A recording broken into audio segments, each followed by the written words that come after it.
وہ غار سور میں آپ کے ساتھ تھے، جیسا کہ آپ ابھی آیت اور اس کا ترجمہ سن چکے ہیں، تفصیلات آگے آئیں گی۔ آپ خاندان تیم سے تھے۔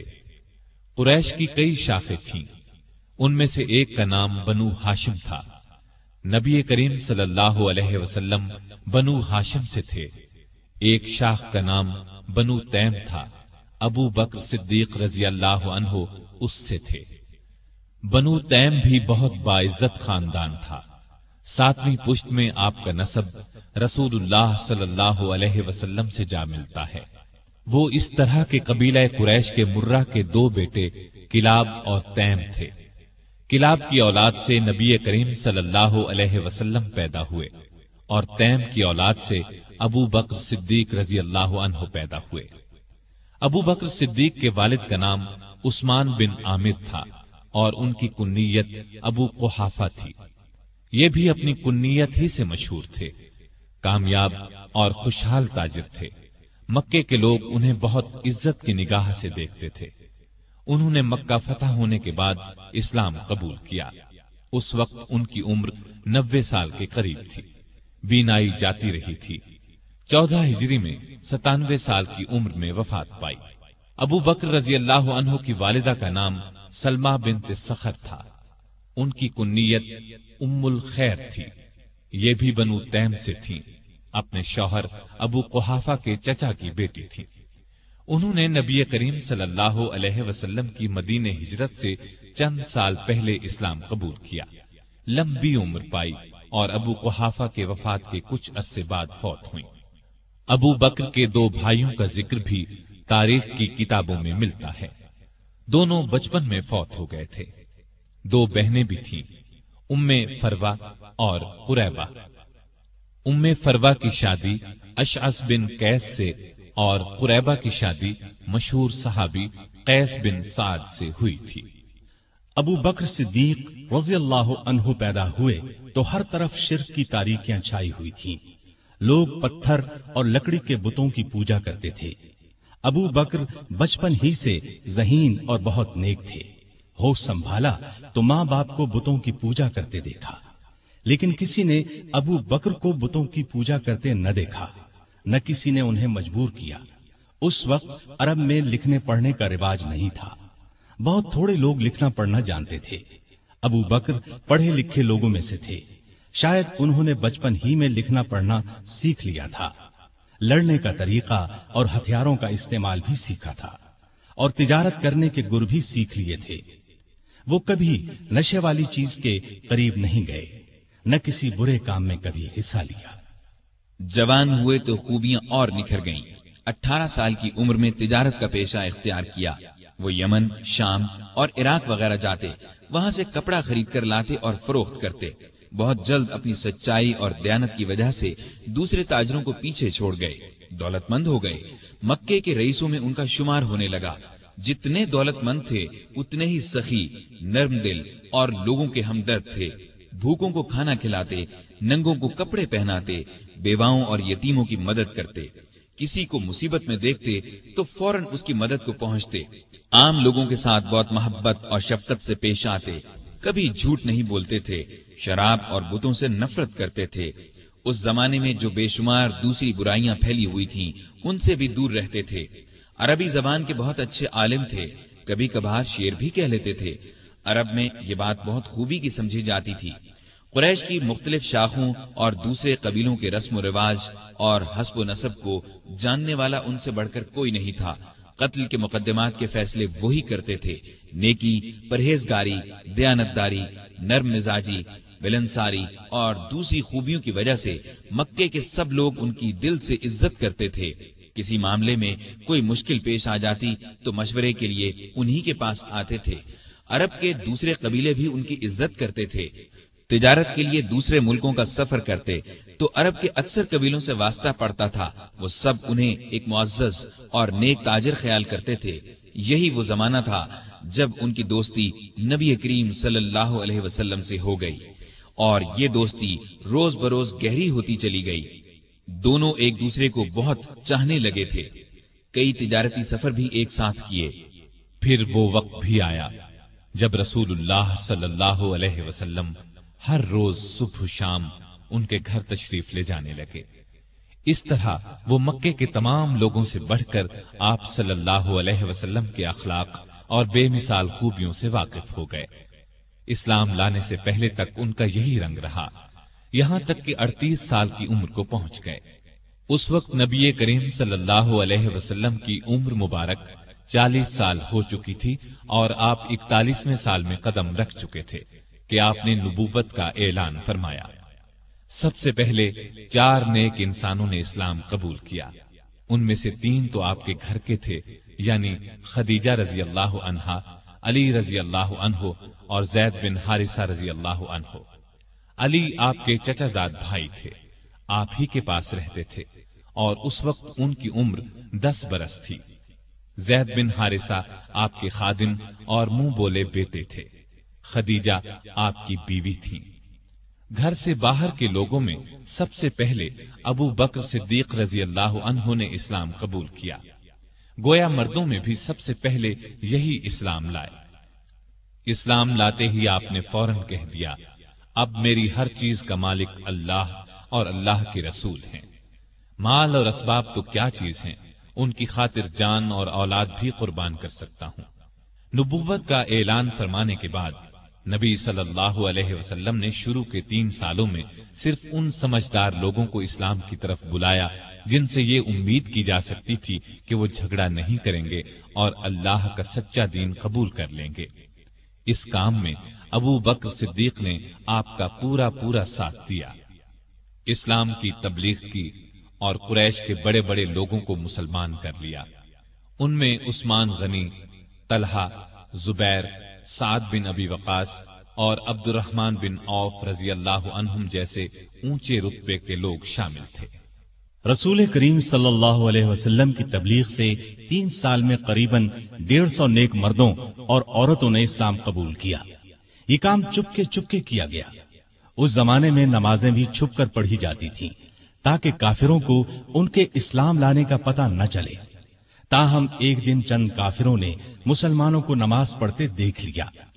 انہوں نے مسلمانوں کو باپ دادا کا مذہب چھوڑنے پر برا بھلا کہا۔ نبی کریم صلی اللہ علیہ وسلم کو خبر ہوئی تو آپ نے اپنے پیارے صحابی ارقم بن ابی ارقم رضی اللہ عنہ کے مکان کو مسلمانوں کے جمع ہونے اور نماز پڑھنے کی جگہ بنا دیا۔ یہ مکان صفا پہاڑی کے قریب تھا اور بہت محفوظ تھا، کافر اس پر آسانی سے حملہ نہیں کر سکتے تھے۔ نبوت کے 4تھے سال اللہ تعالی کے حکم سے آپ نے کھلم کھلا اسلام کی تبلیغ شروع فرمائی۔ اس پر کافر بھڑک اٹھے، مسلمانوں کو ستانے لگے، ان کے دشمن بن گئے۔ مسلمانوں نے قریباً 9 سال ظلم برداشت کیے۔ اسلام لانے والوں کی تعداد مسلسل بڑھتی گئی۔ ابو بکر رضی اللہ عنہ نے بھی اسلام کی خاطر ظلم برداشت کیے، لیکن برابر اسلام کی خدمت میں لگے رہے۔ آپ صلی اللہ علیہ وسلم پر جان چھڑکتے رہے۔ جس وقت انہوں نے اسلام قبول کیا ان کے پاس 40,000 درہم تھے۔ ان میں سے اپنے پاس صرف 5-6 ہزار درہم رکھ کر باقی سب غریب مسلمانوں کو کافروں کے پنجے سے چھڑانے اور اسلام کی ترقی کے لیے خرچ کر ڈالے۔ ابو بکر رضی اللہ عنہ کی تبلیغ سے جن لوگوں نے اسلام قبول کیا ان میں طلحہ بھی تھے۔ یہ ابو بکر رضی اللہ عنہ کے چچا زاد بھائی تھے۔ ان کے اسلام لانے کا حال قریش کے ایک سردار کو معلوم ہوا۔ یہ شخص اسلام کا سخت دشمن تھا۔ اس نے طلحہ اور ابو بکر رضی اللہ عنہما کو رسی سے باندھ کر خوب مارا پیٹا، لیکن یہ اسلام پر قائم رہے۔ ایک روز نبی کریم صلی اللہ علیہ وسلم خانہ کعبہ میں تشریف لے گئے۔ کافروں نے آپ کو دیکھا تو جوش میں آ گئے، گھیرے میں لے لیا۔ ابو بکر کو خبر ہوئی تو فوراً کعبے پہنچے اور کفار مکہ سے کہا، تم پر افسوس ہے، تم ایک ایسے شخص کو مارے ڈالتے ہو جو کہتا ہے میرا رب اللہ ہے، جبکہ وہ اللہ کی صاف نظر آنے والی نشانیاں لے کر تمہارے پاس آیا ہے۔ ابو بکر کے یہ الفاظ سن کر کافروں نے رسول اللہ کو تو چھوڑ دیا، سب نے مل کر ان پر حملہ کر دیا اور اتنا مارا کہ لہو لہان ہو گئے۔ یہ مار کھاتے جاتے تھے اور کہتے جاتے تھے، اے عزت اور شان والے اللہ، تیری ذات بہت برکت والی ہے۔ آخر بے ہوش ہو کر گر پڑے۔ ان کے قبیلے والوں کو پتہ چلا تو دوڑے آئے، اٹھا کر گھر لے گئے۔ عائشہ رضی اللہ عنہا فرماتی ہیں کہ ابا جان کو زخمی حالت میں گھر لایا گیا تو حالت یہ تھی کہ سر پر جس جگہ ہاتھ لگتا وہاں سے بال جھڑ جاتے۔ بہت دیر بعد انہیں ہوش آیا تو سب سے پہلے ان کی زبان سے یہ الفاظ نکلے، رسول اللہ صلی اللہ علیہ وسلم کا کیا حال ہے؟ اس وقت وہاں قبیلے کے ایسے لوگ بھی موجود تھے جو اسلام نہیں لائے تھے۔ انہیں یہ الفاظ سن کر بہت غصہ آیا، کہنے لگے، تم پر افسوس ہے، اس حالت میں بھی محمد کا خیال نہیں چھوڑتے۔ جب یہ لوگ چلے گئے تو انہوں نے اپنی ماں سے پھر وہی سوال پوچھا۔ ماں نے کہا، مجھے ان کا کچھ حال معلوم نہیں۔ اس پر وہ بولے، جا کر خطاب کی بیٹی ام جمیل سے پوچھیں۔ ام جمیل کا نام فاطمہ تھا، عمر فاروق رضی اللہ عنہ کی بہن تھی۔ اس وقت مسلمان ہو چکی تھی لیکن کافروں سے اپنا اسلام چھپا رکھا تھا۔ ابو بکر کی والدہ نے جا کر ان سے کہا، میرا بیٹا محمد کا حال پوچھ رہا ہے۔ تو فاطمہ ان کے ساتھ ان کے گھر گئیں۔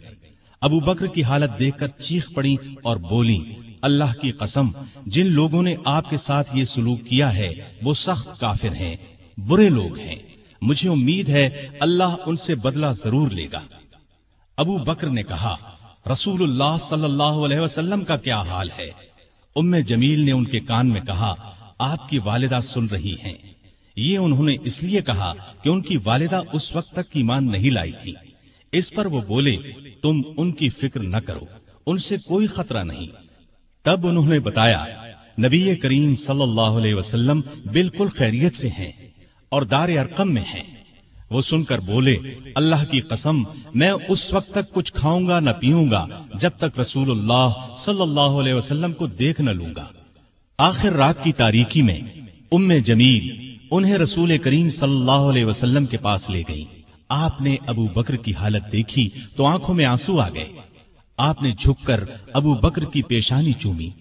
اس موقع پر ابو بکر نے اپنی والدہ کے مسلمان ہونے کی خواہش ظاہر کی۔ آپ صلی اللہ علیہ وسلم نے دعا کی اور والدہ نے اسی وقت اسلام قبول کر لیا۔ اس واقعے کے بعد دونوں میں محبت اور بڑھ گئی۔ ابتدائی 3 سالوں میں کچھ اسلام لانے والے ایسے بھی تھے جو مکے کے کافروں کے غلام تھے۔ ان کافروں کو جب اپنے غلاموں کے اسلام لانے کا پتہ چلا تو ان غریبوں پر ظلم کے پہاڑ توڑنے لگے۔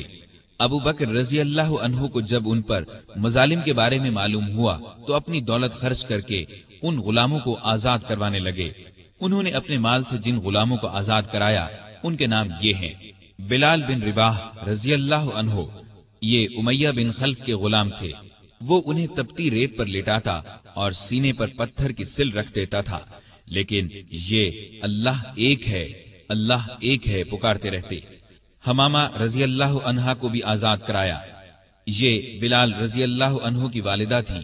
عامر بن فہیرہ رضی اللہ عنہ طفیل بن حارث کے غلام تھے۔ ام یمس رضی اللہ عنہا قریش کے خاندان بنو زہرہ کی لونڈی تھی۔ کافر ان پر بہت ظلم کرتے تھے۔ ابو فکیہہ رضی اللہ عنہ بنو عبد الدار یا صفوان بن امیہ کے غلام تھے۔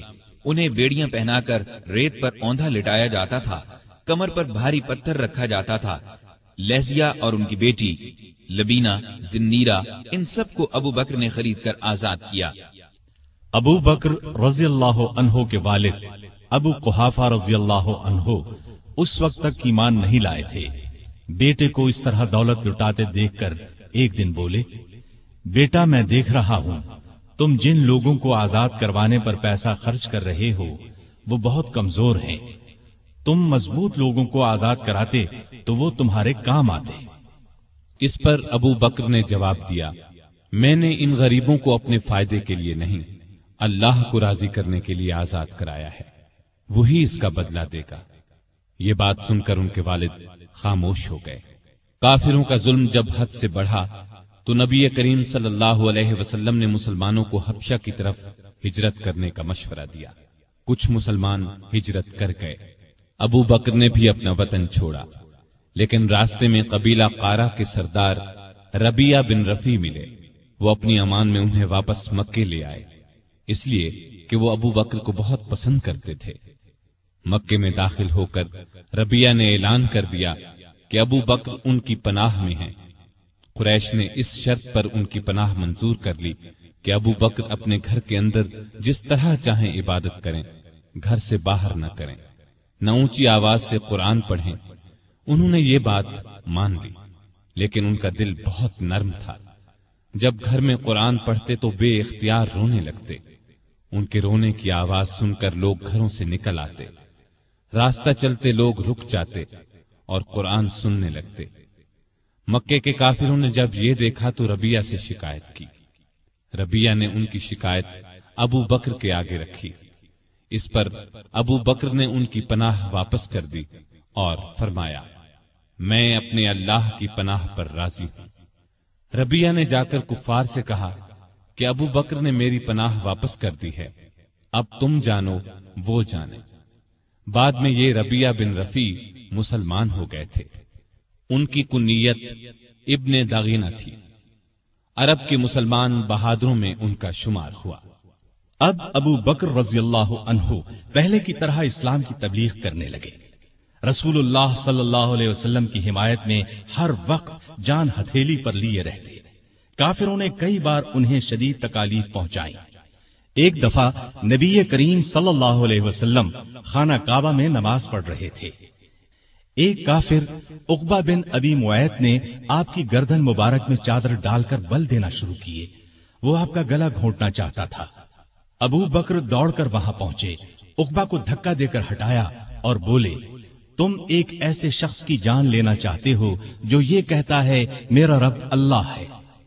اس پر عقبہ اور دوسرے کافروں نے ابو بکر کو مار مار کر ادموا کر ڈالا۔ ایسے اور کئی موقعوں پر نبی کریم صلی اللہ علیہ وسلم کی حفاظت کے لیے سینہ تان کر کھڑے ہو گئے، خود مار کھا لی تاکہ آپ صلی اللہ علیہ وسلم کو تکلیف نہ پہنچے۔ نبوت کے 12ویں سال معراج کا واقعہ پیش آیا۔